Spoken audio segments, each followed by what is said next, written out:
Etër e princër fort të nderuar, dhënë Zoti e pushofshin të krishterët tanë, së besuari dhe më në fund një farë neverie, na mbaft në larg besës otomane, apo më drejt larg pavesisë së tyre. Dhe sot unë sigurisht nuk do të turbulonja qetësinë atë dheut. Si një iniciator ndoshta ju rryeri një lufte të re, edhe nuk do t'ju shtyja ju me ngut në këto vështirësi dhe rreziqe të luftës për interesat e larta, si kur Gjon Kastrioti, babai im i dëgjuar, nga ana tjetër një princ shumë i urtë, të mos i kishte zënë aq fort besë dikur këtij Murati të pabes. Kur nën pretekstin e paqes arriti t'ia merrte rope peng, për siguri të bijet me njëherë sa po ja kërkoi. Por të qajmë më tej për prindin tim, ky është një gabim i përgjithshëm, një fat i përbashkët për gjithë princerit e krishterë. Ç'do të them për fuqinë e grekëve, të misëve dhe pastaj të princeve të tjerë të krishterë. Të gjithë këta, s'ka dyshim që i zhdukur një besim i tillë i tepruar dhe tani s'u ka mbetur asgjë nga otomani pa besë, veçse mundësia për të penduar. Prandaj nuk mbetet asgjë o etër të këtij kuvendi, që të mund t'ju them ju në këtë pjesë të fjalës time, sepse ju duhet i keni nxjerr fort mirë mësimet nga fatkeqësia e tjerëve.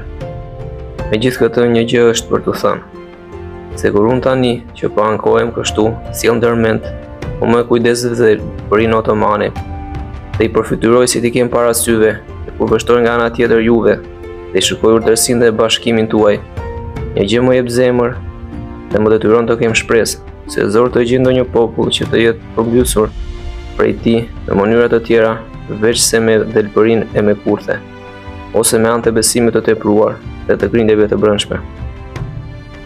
Por ja, do të thoshte kush, otomani shumë gjëra i ka shtënë në dorë edhe me trimëri.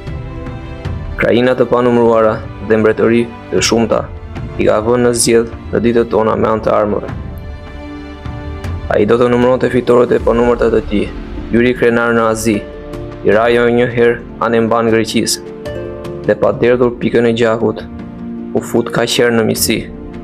Pra mos kujtoni vallë se ai e pas kaq të lehtë të godas Arbërin e Pire, ku gjithë këta kapedan, gjithë këta princër të pathyeshëm, gjithë këta popull fort luftarak, janë në vlugë të fuqisë me armë në dorë të bashkuar. Dhe më të vërtet se sa e çmojnë barbarët dhe se sa e llogarisin tërmërinë tuaj për këtë dëshmin më të sigurt, mund ta keni nga unë, që kam kaluar shumë vjet me ta në paqe në luftë. Me pajirje me përdhun, i binde nevojës për të luftuar kundër jush. Se ç'gjë të mirë veç dhe të madhe mund të bëjë një njeri me pajirë e me frikë në zemër, këtë le të ma thot mua ushtari trim më i mirë. Por ndërsa dëshira ime për të folur dhe arsyeja e një përkëllimi të përligjur, po më shtyn që të zgjatem, unë po e them hapur se do të ketë shumë nga ata që janë minjorës prej një kohe kaq të gjatë, me një paqe, megjithse jo krejt të pandershme, dhe prandaj mund të hidhërohen, nga që unë niftoj tani për këto luftra të vështira. Dhe mund të thonë se sado që të marr puna e fatit, asgjë s'mund të kryhet pa gjakun e tyre.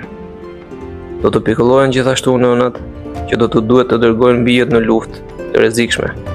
Do të vajtojnë gratë të shqetësuar për fatin e burrave dhe fëmijët e vegjël të lënë në shtëpi nga frika se mos mbeten jetim.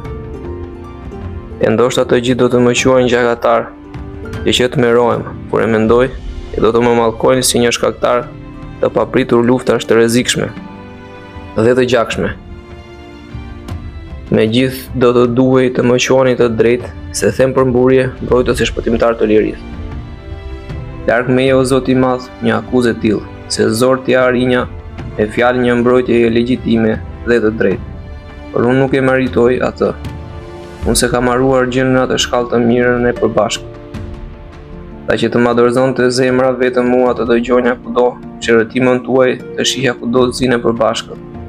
Përkundrazi, nëse dikush s'është i kënaqur nga plani im, o etër senator, dhe nëse rasti i paraqitur nga unë për t'ia filluar luftës nuk duket në të mirë të nderit të shtetit dhe të gjithëve, unë për së shpejti kam për të kthyer Muratit, në rast se ju e shikoni të udhës kështu edhe kryen.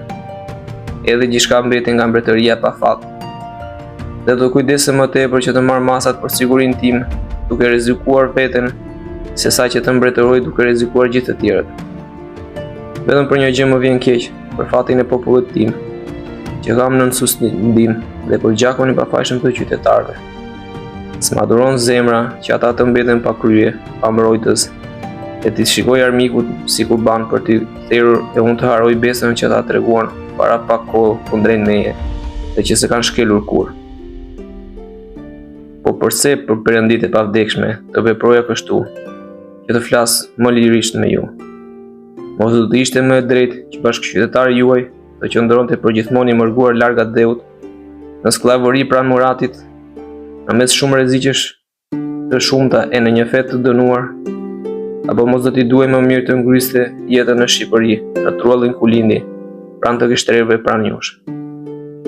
Veç kësaj, a mund të qëndronte vallë ai në Shqipëri dhe të shikonte të përlyen e të poshtërohen edhe më gjatë Adeu i shtërgjyshërve, mbretëria atërore, varet, tempujt, vetë perëndit në sundimin e barbarëve. Më në fund, ç'mendoni për Krujan? A mos vallë një qytet kaq i fortifikuar, kaq i përmendur për mjetet dhe fuqinë e tij, ka qenë për të lënë në dorë të armikut? Si më kur të mos kishin pikë dashurie për atë, Kruja, zemra e fuqisë së arbërit dhe vetmja që është ndërtuar nga të parët tanë, dhe të gjitha avantazhet si për luftë e për paqe. Këtë sigurisht, në rast se unë si a bëj tepër qefin vetes, zor që mund ta mohoni o edhe fort të nderuar. Por do të thoshte kush se mund të veproj më me butësi me Muratin, se nuk duhet ngacmuar aq fort barbari, dhe qofte edhe Adeu nuk duhet rifituar më tepër këto krime. Po nëse kjo duhet quajtur më tepër krim se sa mbrojtje e nevojshme e jetës, që është lejuar jo vetëm njeriu në bazë të së drejtës njerëzore, por edhe shtazëve që zgjykojnë në bazë të vetë ligjit të natyrës, gjykojeni vetë. Me gjithë këtë, ne marshim për krim, atëherë çdo të mund të thuaj për tëra të urrejtjet e tij, për tëra të armiqësi kundrejt meje. Çdo të mund të thuaj për ato kurthet të tij, që morën dhen dhe që i dini jo vetëm ju, por gjithë bota, që edhe armikun më gjakatar do ta kishin bërë të qante me lot. Çdo të thuaj më në fund për vrasjen mizore të vëllezërve të mi, të cilët i pash vetë atje me sytë e mi, të prishen dhe thuaj se në të njëjtën kohë të gjen dekjen me të zezë. Mos është pastaj e vogël kjo që unë kam duruar të shikoj gjërë në këtë ditë duar të lyera me gjakun e të mive, i që kam kaluar gati gjithë vitet e moshës më të ëmbla me një rrezik aq të sigurt për jetën, pranë vrasësit të urryer. Zemra ime e di, por pse zgjatem me këto, vetë përfundimi i luftës si një gjykatës, i drejt do ta tregoj për së shpejti, nëse çdo gjë është bërë mirë apo keq. Vetëm për një gjë do të guxonja unë t'i zotojmë juve të gjithëve, se në të gjitha punët e mundishme që do na duhet t'u hymë në të gjithë rreziqet që do të jetë nevoja t'i bëjmë ballë, mua do të më kini ushtar apo kapetan me durim të pathyer. Çështjes suaje të krishterimit, unë s'kam për t'i munguar as ditë, as natë, as njëherë, dhe sado që me këtë dëshirë në shpirtin tim, s'mund të madhe trimëria dhe lavdia e veprave që duhen bërë, me siguri që me të do të madhen kujdesi dhe besimi. Por sido që të ndodhë në këtë mes, në të paktën s'kemi për të penduar për qëllimin tonë, sepse unë, gjatë gjithë asaj kohë që jetova bashkë me armikun, jam njësova dhe ja di shumë mirë lëkurën, delpërin, mashtrimin, e gjithë zakonet me radhë, gjë që konsiderohet zakonisht shumë e rëndësishme në punët e luftës. Kështu unë s'kam për të ndërmarrë asgjë pa i bërë sytë katër, kote pa menduar thellë, veçse në na detyro fati të cilit asnjë fuqi njerëzore nuk mund t'i kundërshtoj. Por pse po ju përmend këto gjëra që speshojnë fort? Por vetë Zoti i Madh ju ka siguruar e jive gjithë mjetën më të mëdha, madje shumë më të mëdha të kësaj lufte. Do të kini me vete senatin dhe popullin e Venedikut, të vetme në shtyllë të festë të krishterë, më të fuqishme sot në det e në tokë, që mund t'i krahasoj triumfet e vetë me gjithë triumfet që mbahen mend në historinë njerëzore, dhe që me gjithë triumfet që mbahen mend në gjithë historinë njerëzore, dhe që mund të maten me të tjerët për çfarëdo lloj lavdije. Ju keni këta princer këtu, një pjesë jo fare të vogël të asaj republike, që me vullnet dhe vendim të vetë dhe të jetërve, po na zotohet neve për gjithçka. Por pse neve, Republikës së Krishterë? Ata nuk e mohojnë këtë luftë shumë të drejtë, të goditur, edhe vetë nga dëmet e rënë, prej barbarit të pabes. Po vallë, mos duhet patur disi frikë me prijës me mbrojtës të tillë. O princer Arbëroj, ju lutem, ç'mund të kërkoni më tepër nga perëndit e pavdekshme? Të na vi turp, lart Zoti, turp për fatin tonë. Të zezat që po vuajmë më detyrojnë që të flas kështu. Por është turp për ne, shumë turp për Venedikun, që ne të durojmë edhe më gjatë si sundimtar ata. S'ka gjë më të ulët se ata, të mësuar të jetojnë vetëm ajdutëri e me të rëmbyer.